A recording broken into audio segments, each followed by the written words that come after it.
우리가 잘 아는 고대 그리스도 철학자 아리스토텔레스는 인간은 사회적 동물이라고 말한 바가 있습니다.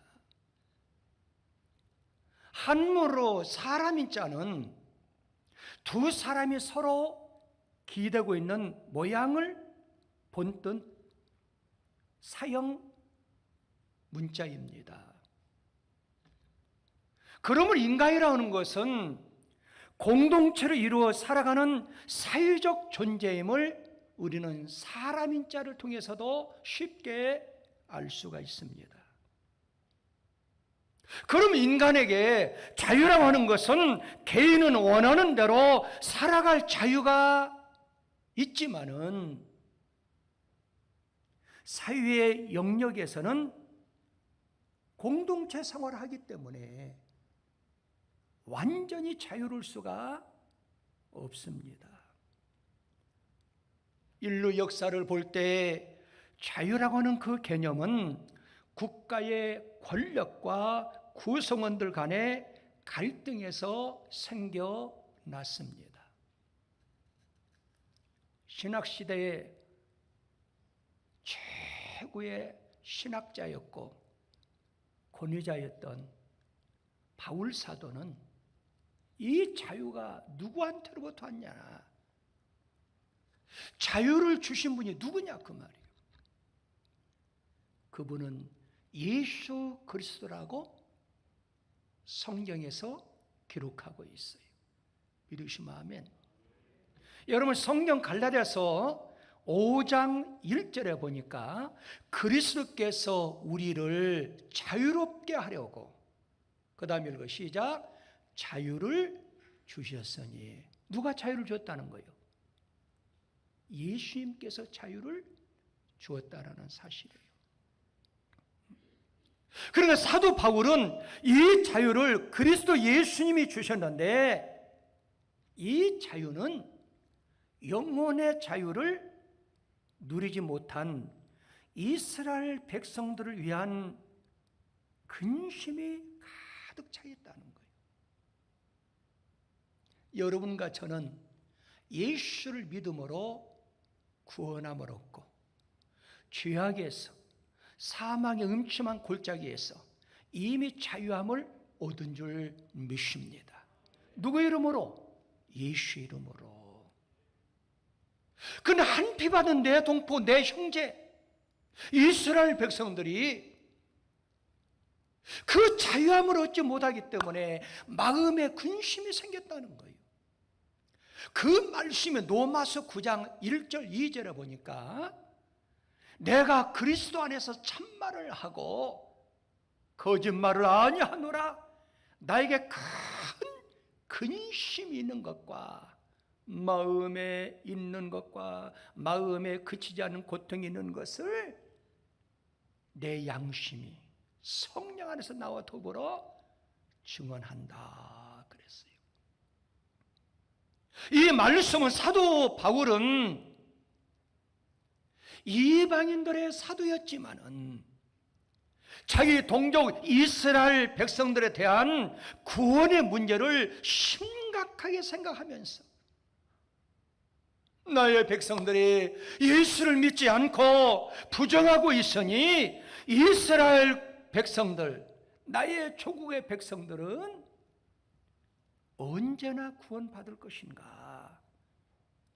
고통에 찬 근심이 있었다라는 사실입니다. 우리 사랑하는 성도 여러분들, 나라를 생각하여 근심하고 아직도 하나님을 모르는 나의 친족과 이웃들의 그 영혼을 생각하면서 근심하고 울어본 적이 있습니까? 여러분 성경의 역사를 보면은 수많은 사람들은 하나님을 잘 믿는 믿음의 선조들이 기록되고 있는데 하나같이 그들은 나라를 사랑하는 애국자임을 우리가 쉽게 발견할 수 있습니다. 여러분과 제가 잘 아는 느헤미야를 보세요. 여러분, 느헤미야는 이스라엘 그 나라가 패망한다는 그 소식을 들었어요. 그는 큰 슬픔과 큰 충격, 그것 때문에 수일 동안 눈물과 슬픔으로 그의 삶을 지냈어요. 그러나 슬픔과 눈물로 끝났으면 감성적인 사람으로 이미 끝나버리는 거예요. 그러나 느헤미야는 멈추지 아니했어요. 그 나라가 망한다는 소식을 접하고 눈물과 슬픔으로 끝난 것이 아니라 연약한 무릎을 일으켜서 따라 말합시다. 하나님께 금식하며 기도했습니다. 이런 사람이 애국자라고. 여러분, 성경 느헤미야 1장 3절 4절에 보면은 그들이 내게 이르되 사로잡힘을 면하고 남아있는 자들의 그 지방 거기에 큰 환난을 당하고 능욕을 받으며 예루살렘 성은 허물어지고 성문들을 불탔다 하는지라. 내가 이 말을 듣고 앉아서 울고 수일 동안 슬퍼하며, 그 다음에 중요 시작, 하늘의 하나님 앞에 뭐하고 금식하며 기도하여 그랬어요. 이게 느헤미야의 애국심이라는 사실이에요. 여러분과 제가 잘 아는 모세도 마찬가지예요. 모세의 애국심은요, 그 조국과 동족에 대한 사랑이 충만한 사람이었어요. 애굽왕 바로의 궁전에서 화롭게 인생을 살아갈 수 있었어요. 그리고 부귀와 출세를 이미 가지고 있었어요. 그런데 애국 사람이 한 동족 히브리 사람을 괴롭히는 그 광경을 보고 울분을 참지 못하고 한 방에 쳐가지고 살인하는 사건이 벌어져요. 결국 그 사건을 통해서 미디안 광야로 도망하는 신세가 되었고, 그의 삶은 고통받는 조국의 백성들과 함께하는 삶으로 그는 인생을 살았어요. 그 말씀이 출애굽기 2장 11절에 12절까지 보면은 모세가 장생을 한 번은 자기 형제들에게 나아가서 그들의 고두교에 노동하는 것을 보더니 어떤 애굽산의 한 히브리 사람 곧 자기 형제를 치는 것을 본지라. 좌우를 살펴 사람이 없음을 보고 그 애굽 사람을 쳐 죽여 모래 속에 감추니라 그랬어요. 그냥 지나칠 수도 있는데 한 민족인 히브리 사람이 당하는 그 꼴을 보고 그 모습을 보고 울분을 참지 못하는 애국심이 있었다는 거예요. 이러한 젊음의 애국심이 여러분과 저한테도 있어야 될 줄 믿습니다. 여러분, 그뿐만 아니라 에스더의 그 애국심도 대단했어요. 아수르 왕의 왕후가 된 다음에 에스더는 모르드의 그 위대한 신앙을 본받으면서 아름답게 성장했어요. 그런데 한피 받은 유대인들이 멸절시키려고 하는 하만의 그 계략에 가슴 아파던 그녀는 하나님 앞에 금식을 선포하고 동족의 유교 앞에서 그는 내가 죽으면 죽으리라 일사가구의 신앙으로 왕께 나가서 동족을 구원하는 역사가 기록되고 있어요. 그 말씀이 에스더 4장 16절에 보면은 당신은 가서 수산에 있는 유다인을 다 모으고 나를 위하여 금식하되 밤낮 3일을 먹지도 말고 마시도 마셔서 나도 나의 시녀와 더불어 이렇게 금식한 후에 규례를 어기고 시작 왕에게 나아가려니 죽으면 죽으리라. 일사가구의 신앙이었어요. 애국자였어요. 그뿐만 아니라 우리의 생명의 주가 되시는, 우리 구원자 되시는 예수님도 애국자였어요. 예수님의 그 애국심은 예루살렘을 향한 눈물에는 탄식에서 역력히 드러남을 우리가 발견할 수 있어요. 그러나 우리 예수님의 애국심은 더 본질적인 것이었습니다. 전 인류를 위한 것이었으며 천국 시민을 위한 십자가의 사역이었습니다. 믿으시면 아멘? 여러분 마태복음 23장 37절에 보면은 예루살렘아 예루살렘아, 그 예루살렘 성을 보고 울으셨어요. 누가복음 19장 41절에 보면은 가까이 오사 성을 보고 뭐하며 우시며 그랬어요. 왜 예수님이 울으셨을까요? 예루살렘 성이 멸망하면은 이스라엘이 망한다는 거예요. 그걸 미리 아시고 예수님은 울으셨어요. 나라를 위해서 울음이었어요. 민족을 위한 울음이었어요. 히브리 기자는 히브리서 5장 7절에서 그는 육체에 계실 때 자기를 죽음에서 능히 구원하실 이에게 심한 통곡과 눈물로 간구와 소원을 올렸다 그랬어요. 심한 통곡과 눈물을 흘렸다는 거예요. 이렇게 우리는 성경 역사를 보면은 하나같이 믿음의 사람들은 조국을 사랑하는 뜨거운 눈물을 우리가 발견할 수 있습니다. 우리 사랑하는 성도 여러분들, 6월은 나라 사랑 기도의 달, 이 민족을 사랑한다 하면은 이스라엘 민족의 강인한 애국심을 여러분과 제가 배워야 될 줄 믿습니다. 여러분 시편 137편 1절에도 보면은 우리가 바벨론의 여러 강변 거기에 앉아서 시온을 기억하며 울었도다 그랬어요. 왜 그들은 울었을까요? 나라 없는 서름 때문에 바벨론 강가에서 많이 울었다는 거예요. 우리 사랑하는 성도 여러분들, 이 방송을 시청하는 시청자 여러분들, 대기가 열기로 뜨거워질 때 비가 내리듯이 우리들 가슴에 성령으로 뜨거워질 때 눈물의 소낙비가 쏟아질 줄 믿습니다.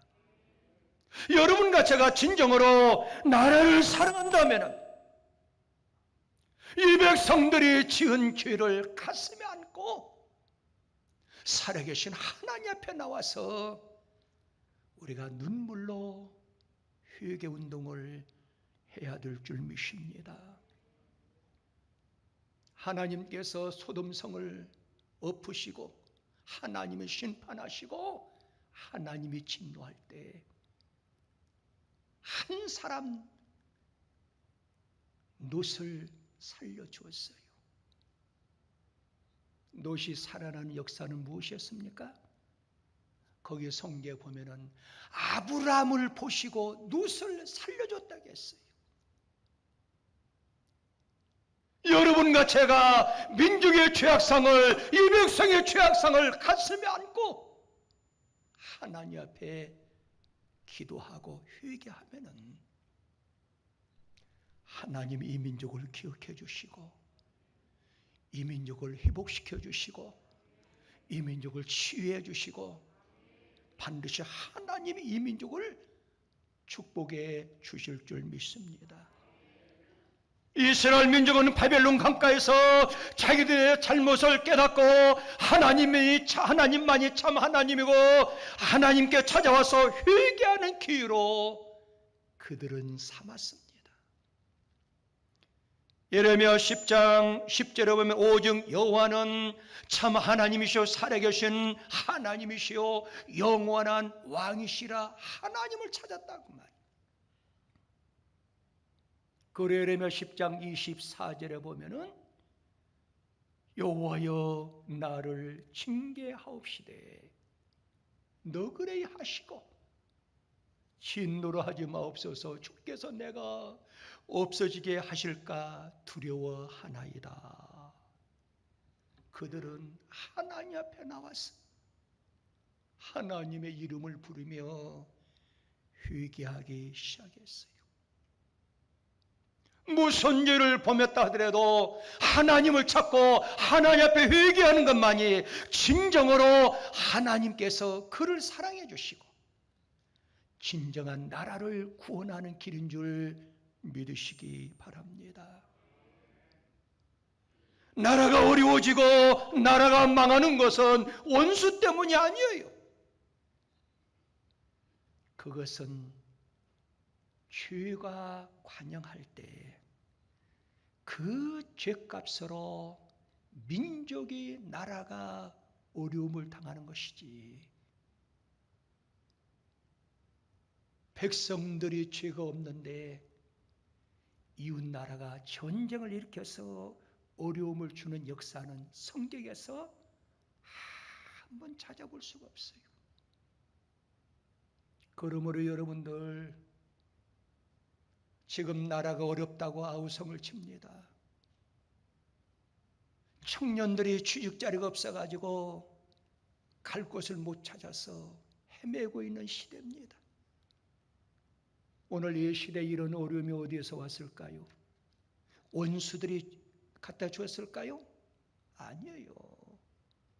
우리들의 죄악입니다. 이 백성들의 죄악입니다. 죄가 간영할 때 그 죄값으로 그 민족과 그 나라는 반드시 어려움을 당한다는 거예요.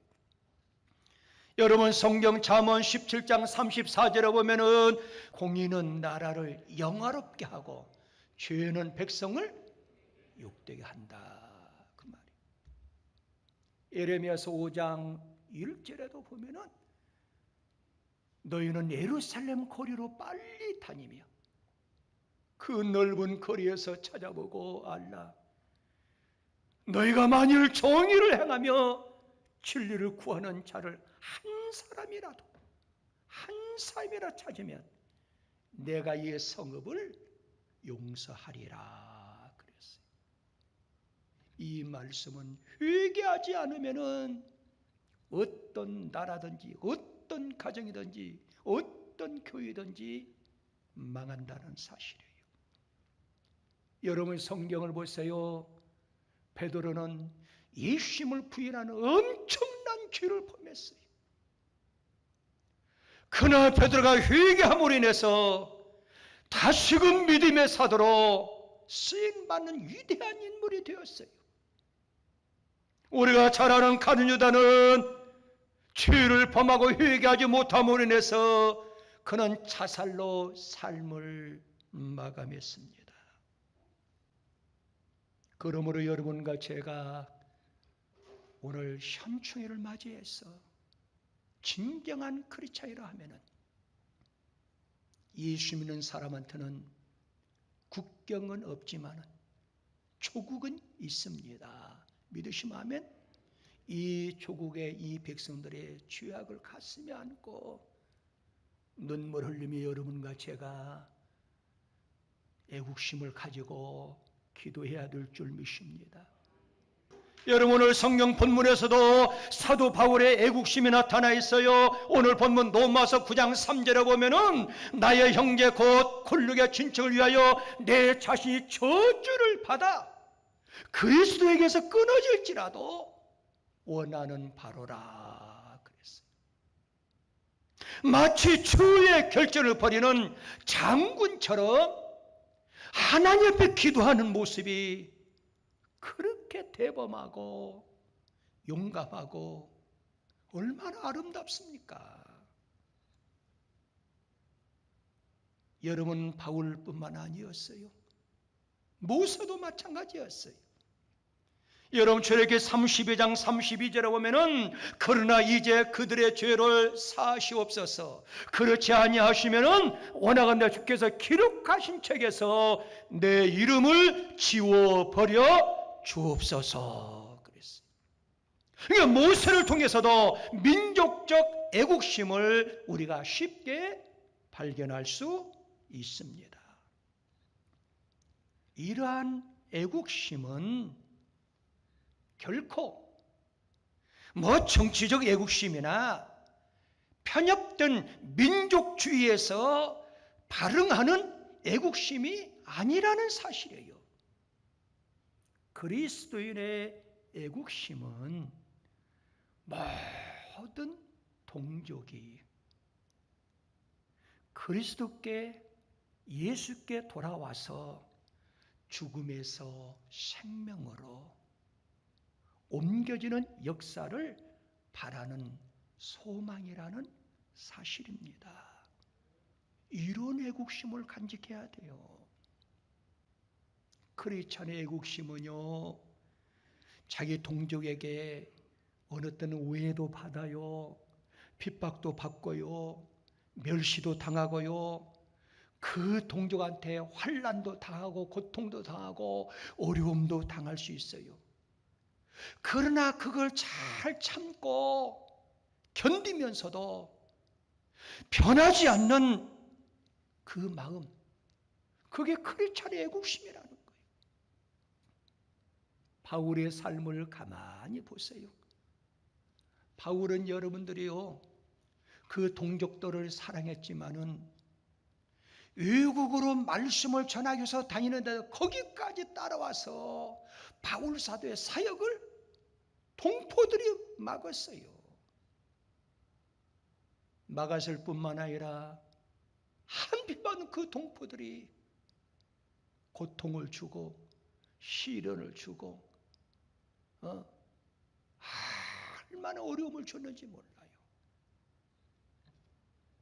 그런 가운데서도 바울 사도는 구원의 생명줄을 놓지 아니하고 그렇게 매를 맞고 핍박을 맞으면서도 내 동포들을 가슴에 안고 하나님 앞에 기도하는 바울이었다는 사실이에요.